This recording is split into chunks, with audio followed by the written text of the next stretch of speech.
পছন্দ করে। সুবহানাল্লাহ।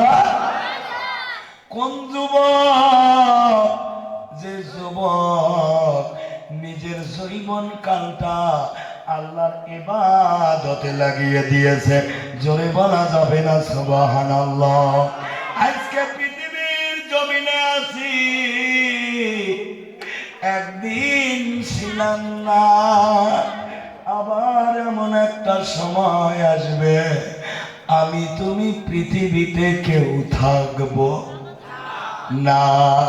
আল্লাহ লিমিটেড একটা টাইম দিয়া, হায়াত নামের একটু কোন সময় দিয়া পৃথিবীর জমিনে পাঠিয়ে দিয়েছে। এই সময়টা যখন শেষ হয়ে যাবে, আল্লাহর দরবারে সবাইকে ফিরে যেতে হবে। জোরে কোন ঠিক না বেঠা? এই হায়াতটাকে আল্লাহ তিনটা ভাগে ভাগ করেছে। একটা হলো বাল্যকাল, একটা হলো যৌবনকাল, আর একটা হলো বৃদ্ধকাল। জোরে কোন ঠিক না বেঠে? আমার আল্লাহর নাম রহমান,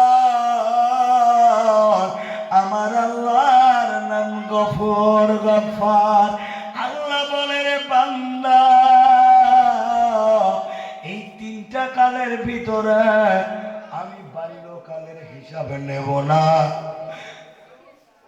বৃদ্ধকালেরও হিসাবে নেব না, কিন্তু যৌবন কালের হিসাব আমি আল্লাহ ছেড়ে দেব না। জোরে কোন ঠিক না বেঠে? যুবক বন্ধু, প্লিজ দিলটা নরম করে শুনবে। আল্লাহ যুবককে বেশি পছন্দ